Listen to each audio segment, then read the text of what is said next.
అందరికీ నమస్కారం అండి. Welcome back to our channel Vahrehvah Ruchulu. ఈరోజు మనం తోటకూర కర్రీ ఎలా చేయాలో క్విక్గా చూసేద్దాము. కావలసిన పదార్థాలు: పోపు దినుసులు, ఆవాలు, జీలకర్ర, ఎండుమిర్చి, ఎల్లిపాయలు.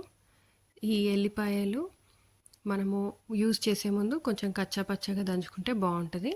ఒక కడాయి తీసుకొని అందులో ఆయిల్ వేసుకొని మన పోపు దినుసులు, ఆవాలు, జీలకర్ర, ఎల్లిపాయ ఏవైతే ఉన్నాయో అవి వేసుకొని, ఎండుమిర్చి కూడా వేసుకొని బాగా కలుపుకోవాలి.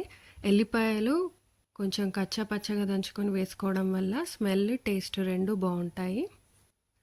సో ఇవి ఆయిల్లో ఫ్రై అయిన తర్వాత మనం ఆల్రెడీ కట్ చేసి పెట్టుకున్న ఆనియన్స్ తీసి దీంట్లో యాడ్ చేసుకోవాలి. ఈ ఆనియన్స్ బాగా మగ్గాలి. సో దీంట్లో వేసుకున్న తర్వాత ఇది మగ్గే వరకు మూత పెట్టి వెయిట్ చేయాలండి. మూత పెడితే తొందరగా మగ్గిపోతాయి. ఇప్పుడు చూసినట్టయితే మనకు ఆనియన్స్ కొంచెం వేగిపోయాయి కదా. దీంట్లోనే కొంచెం పసుపు వేసుకొని పసుపు ఆనియన్స్ బాగా కలిసే వరకు మిక్స్ చేసుకోవాలి. ఇలా మిక్స్ చేసుకున్న తర్వాత మనం కట్ చేసి పెట్టుకున్న తోటకూర దీంట్లోకి యాడ్ చేసుకోవాలి. తోటకూర కూడా యాడ్ చేసిన తర్వాత బాగా కలుపుకోవాలండి. అంతా కలిసేలాగా బాగా కలిపేసుకొని మళ్ళీ దీనిపైన ఒక మూత పెట్టి ఆకు మగ్గే వరకు వెయిట్ చేయాలి. ఇది ఒక 5 to 10 మినిట్స్లో మగ్గిపోతుంది.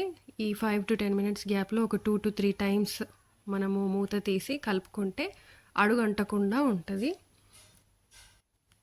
ఇలా చూసారు కదా. ఆకు కొంచెం మగ్గిపోయిన తర్వాత దీంట్లో కొంచెం ఉప్పు వేసి బాగా కలుపుకోవాలి.